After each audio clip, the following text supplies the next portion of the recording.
আমরা সংখ্যা কম হতে পারি, কিন্তু আল্লাহ রাব্বুল আলামিন আপনাদের আমার জন্য আপনাদের জন্য কত গুরুত্বপূর্ণ আলোচনা ইনশাল্লাহ আজকে আপনাদের উপহার দেব। ইনশাল্লাহ সামনে আসেন, কথা হবে। আজকের আলোচনার যে মূল পয়েন্টটা হচ্ছে শুয়োরের দুধ আর হচ্ছে উটের দুধ একখানে হয়ে গেছে। বলেন তো কি? শুয়োরের দুধ আর উটের দুধ একখানে হয়েছে। এখন সবাই বলে যে সব সমস্যার সমাধান দিতে পারে আল কোরআন। আচ্ছা, দুধের রং কিরকম বলেন তো একটু? কেমন কেমন?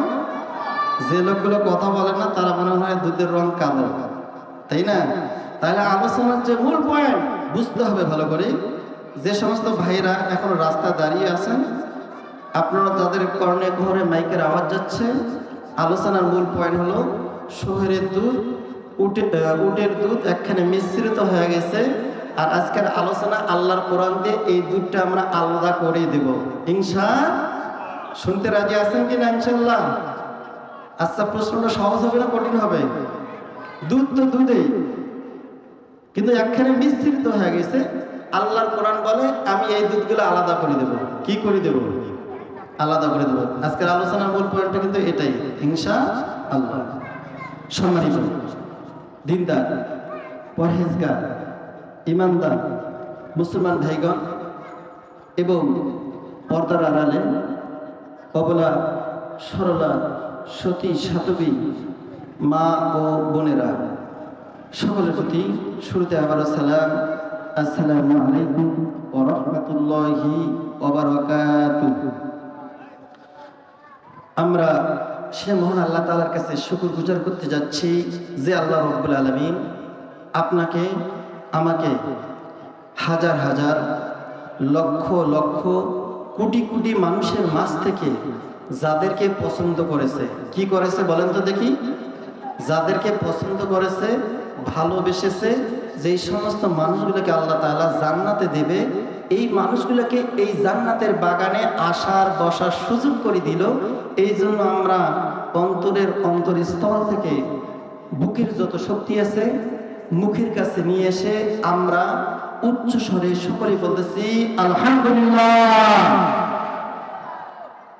সেই নবীর প্রতি একবার আমরা দরুদ পাঠ করতেছি, যিনি সর্বকালের সর্বযুগের শ্রেষ্ঠ মহামানব, যার দেখানো পথে মিলবে আমাদের জান্নাত। তেনার কাছ থেকে আমরা পেয়েছি মহাবিশ্বের বিস্ময় পবিত্র আল কোরআন। কি পেয়েছি বলেন তো দেখি? মহাবিশ্বের বিস্ময় পবিত্র আল কোরআন। সকলে বলি সেই নবীর প্রতি আমরা একবার দরুদ পাঠ করছি, সকলে বলছি সাল্লাল্লাহু আলাইহি ওয়াসাল্লাম। আমার প্রিয় ভাইরা, ভূমিকায় কথা হবে না ইনশাআল্লাহ। এখন আপনারা শুধু একটি আমরা সুন্নত পালন করি, সুন্নতটা মানি। এই সুন্নতটা মানার পর আপনি আমি যদি এই অবস্থায় বাড়ি যাইতে যেতে মারা যাই, তাহলে আল্লাহ রাসূলের হাদিস হিসেবে আপনি আমি জান্নাতি হয়ে যাবো। সকলে সুবহানাল্লাহ। সেই সুন্নতটা হচ্ছে যে জায়গার মধ্যে কোরআনের আলোচনা হয়ে যায় সেই জায়গাটা ফাঁকা রাখা যাবে না। এই জন্য একটু মেহেরবানি করে একটু আমরা সামনে আগে এসে ফাঁকা জায়গাটা পূরণ করি। শয়তান এখানে এসে ওয়াসওয়াসা দিচ্ছে, এগুলো কোরআনের আলোচনা শোনা যাবে না। এই জন্য আমরা একটু জিকিরের সহিত একটু আগে বসি। লা ইলাহা ইল্লাল্লাহ, লা ইলাহা, একটু জোরে বলেন না কেন? লা ইলাহা, লা ইলাহা। এই কালিমা পড়বে যারা, এই কালিমা পড়বে যারা, ঈমান আসিবে অন্তরে। লা ইলাহা, বলেন বলেন জোরে, লা ইলাহা। আচ্ছা বলেন, আপনার হায়াতের মালিক কে? মৌতের মালিক কে? রিজিকের মালিক কে? এখানে আপনাকে আসার সুযোগ করে দিল তিনি কে? আল্লাহ তাআলা বলে, কোন বান্দা যদি একবার আল্লাহ নাম উচ্চারণ করে, কি নাম উচ্চারণ করে? আল্লাহ নাম উচ্চারণ করে, আমি আল্লাহ খুশি হয়ে ওই বান্দাটার প্রশংসা করি এবং তাদের জন্য আমি আল্লাহ তাআলা জান্নাতের ব্যবস্থা করে দিই। সকলে সুবহানাল্লাহ। তাহলে আমরা কি বললাম? হায়াতের মালিকটাকে, জমিনের মালিককে, ইজ্জতের মালিককে, বিইজ্জতের মালিককে, বলেন তো বিইজ্জতের মালিককে, চেহারার মালিককে, ক্ষমতার মালিককে? আল্লাহ। তাহলে আজকে আমরা সেই আল্লাহর জমিনে আল্লাহর কোরআন থেকে আলোচনা করব ইনশাআল্লাহ। হায়াতের মালিক যেই আল্লাহ, মউতের মালিক সেই আল্লাহ। বলেন লা ইলাহা। সম্মানের মালিক যেই আল্লাহ, অসম্মানের মালিক সেই আল্লাহ। লা ইলাহা। ক্ষমতার মালিক যেই আল্লাহ, ক্ষমতা না রাখার মালিক সেই আল্লাহ। জোরে বলে একটু লা ইলাহা। ও লা ইলাহা, লা ইলাহা ইল্লাল্লাহু মুহাম্মাদুর রাসূলুল্লাহ। সকলে বলি সাল্লাল্লাহু আলাইহি ওয়াসাল্লাম। আমার প্রিয় ভাইরা, আল্লাহ রাব্বুল আলামিন পবিত্র কোরআনুল কারীমের মধ্যে গোটা বিশ্ববাসীকে জানাই দিল এই মুহূর্তে, যেই মানুষগুলো কোরআন শোনার জন্য আসলো, কোরআন বোঝার জন্য আসলো, আমি আল্লাহ তাআলা ওই মানুষগুলোর জন্য গার্জিয়ান হয়ে গেলাম। সকলে বলি সুবহানাল্লাহ। এবারে প্রশ্ন হতে পারে, আজকে গোটা বাংলাদেশে সাংবাদিকরা জরিপ করে কি করতেছে বলেন তো দেখি?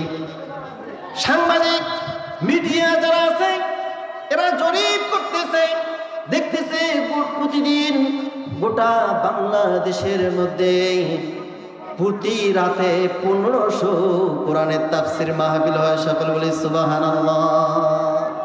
আমার প্রিয় ভাইরা, কতশো বলেন তো দেখি? বলেন বলেন, কতশো? প্রতি রাতে মাহফিল হয় কতগুলো?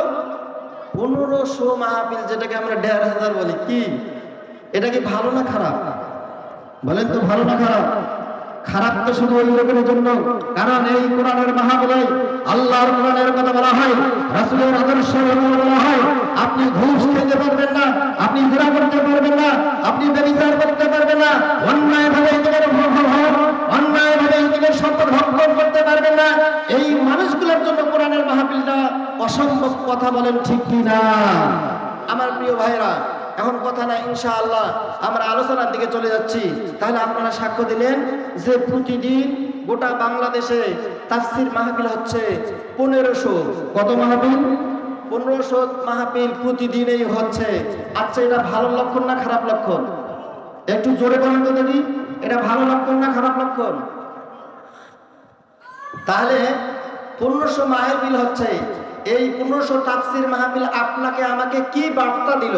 কেন তাফসীর মাহফিল হয়? আপনি কেন তাফসীর শুনতে আসলেন? এর কারণটা কি? এর ফজিলতটাকে ইনশাআল্লাহ আমরা সামনে যাচ্ছি। তাহলে প্রতিদিন মাহফিল হয় 1500। কত বলেন তো দেখি? 1500। তার মানে গোটা বাংলাদেশকে বার্তা দিতে যাচ্ছে। গোটা বাংলাদেশের প্রতি রাত 1500 করে তাফসীর মাহফিল হয়। এই তাফসীর মাহফিল থেকে আমরা বুঝতে পারলাম, এই তাফসীর মাহফিল ঘরে ঘরে অনুষ্ঠিত হচ্ছে। আগামী বাংলাদেশ তাহলে বাংলাদেশ, আগামী বাংলাদেশ তাহলে আমাদের বাংলাদেশ, আগামী বাংলাদেশ তাহলে যারা প্রাণ দিয়ে রাষ্ট্র পরিচালনা করে তাদের বাংলাদেশ তাহলে, ঠিক কিনা? কিন্তু তাদেরই তো সহ্য হয় না যে এত তাফসীর মাহফিল কেন আছে না? কিছু কিছু মানুষ বলতেছে এত মাহফিল, আর আল্লাহ তাআলা তো বললো এই মাহফিলে আমি আল্লাহ রাব্বুল আলামিন যারা ঈমানদার, আমি তাদের ঈমানটাকে কি করি? আরো বাড়িয়ে দেই। তোমার মতো ঘুষখোর, তোমার মতো মদখোর, তোমার মতো জুয়াখোর, তাদের জন্য এই তাফসীর মাহফিল না।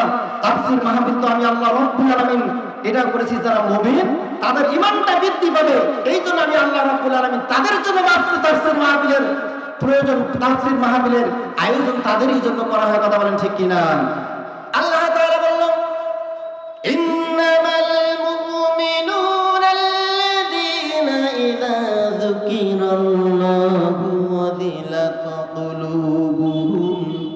وإذا تليت عليهم آياته زادتهم ঈমানা।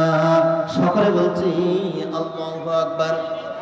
আমার প্রিয় ভাইরা, আল্লাহ তাআলা বরকত জানিয়ে দিলেন, যারা ইমানদার হবে, যারা মুমিন হবে, যারা পরহেজগার হবে, এই মানুষগুলোর সামনে যখন কোরআনের আলোচনা করা হয়, কোরআন থেকে তেলাওয়াত করা হয়, এই মানুষগুলো কখনো বসে থাকতে পারে না, তাদের হৃদয়টা কম্পিত হয়ে থাকে। সুবহানাল্লাহ। শুধু কি তাই আমার প্রিয় ভাইয়েরা, এই মাহফিলের আশেপাশে হাজার হাজার বাড়ি আছে কিনা বলেন তো দেখি, আছে কিনা বলেন। আল্লাহ রাব্বুল আলামিন এই মানুষগুলোকে কিন্তু কবুলও করে নাই আর পছন্দ করে নাই। তার মানে বোঝা গেল আল্লাহর কোরআন হিসেবে এই মানুষগুলো কি মুমিন নাকি?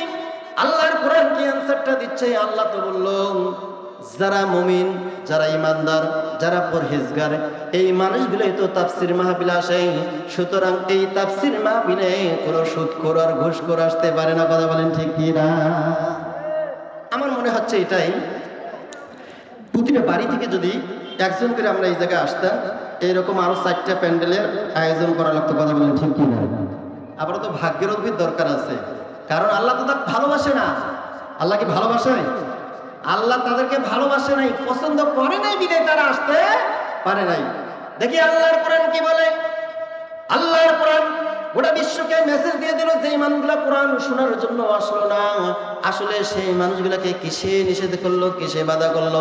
আল্লাহ রাব্বুল আলামিন পবিত্র কোরআনুল কারীমের মধ্যে বিশ্ববাসীকে জানিয়ে দিল, ইয়া আইয়ুহাল ইনসানু মা গররাকা বিরাব্বিকাল কারীম। সকলে বলি আল্লাহু আকবার। আমার প্রিয় ভাইরা, আল্লাহ তাআলা বললেন, ও আমার বান্দারা, আমার গোলামেরা, ইয়া আইয়ুহাল ইনসান, আমি মানুষ সকলকে ডাক দিলাম, মা গররাকা বিরাব্বিকাল কারীম, আমি যে কারীম, আমি যে তোমাকে সৃষ্টি করলাম, কত সুন্দর করে 2টা চোখ দিলাম, 2টা হাত দিলাম, 2টা পা দিলাম, কত সুন্দর একটা বডি তৈরি করলাম। আর আজকে তোমাকে কিসে নিষেধ করলো? যে তুমি কোরআনের মাহফিলে আসলে না। কথা বলেন ঠিক কি না? আল্লাহ তাআলা জানাই দিল, তোমরা যারা এই কোরআন দ্বারা তোমার জীবনকে সেটিং ফিটিং করবে না, আমি আল্লাহ রাব্বুল আলামিন তোমাদের জন্য একটা মেসেজ দিচ্ছি, যারা কোরআন অনুযায়ী তার জীবনকে সেটিং ফিটিং করবে না, নিঃসন্দেহে এই মানুষগুলাই হয়ে যাবে জাহান্নামী। সকলে বলি নাউজুবিল্লাহ।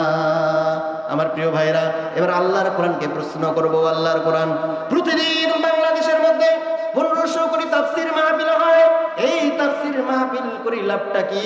কোরআন দেখি কি অ্যানসার দেয়। কোরআন সাথে সাথে আবার অ্যানসার দিয়ে দিল, ওয়ায়াস্তাগফিরুনা লিল্লাযীনা আমানু রাব্বানা ওয়াসি'তা কুল্লা শাইইন রাহমাতাও ওয়া ইলমা। সকল বলছে আল্লাহু আকবার। আল্লাহর কোরআন জানিয়ে দিল, আরশে আজিম 4 জন ফেরেশতা বহন করে। বলেন তো কয়জন ফেরেশতা? 4 জন ফেরেশতা আরশে আজিম বহন করে। যারা কোরআন শোনার জন্য আসলো আর কোরআন বোঝার জন্য আসলো, এবং যারা কোরআনের আয়োজন করলো, এই মুহূর্তে আরশে আজিমের 4 জন ফেরেশতা আল্লাহ তাআলার কাছে ফরিয়াদ করতেছে। কি করতেছে বলেন তো দেখি? কাদের জন্য করতেছে? আপনারা যারা কোরআন শোনার জন্য আসলেন, কোরআন বোঝার জন্য আসলেন, আল্লাহ তাআলার কাছে 4 জন ফেরেশতা এই সময় ফরিয়াদ করতেছে। আসুন তো দেখি কি ফরিয়াদ করে। ওয়ায়াস্তাগফিরুনা লিল্লাযীনা আমানু রাব্বানা ওয়াসি'তা কুল্লা শাইইন রাহমাতাও ওয়া ইলমা ফাগফির লিল্লাযীনা তাবু ওয়াত্তাবাউ সাবিলা وقيهم عذاب الجحيم।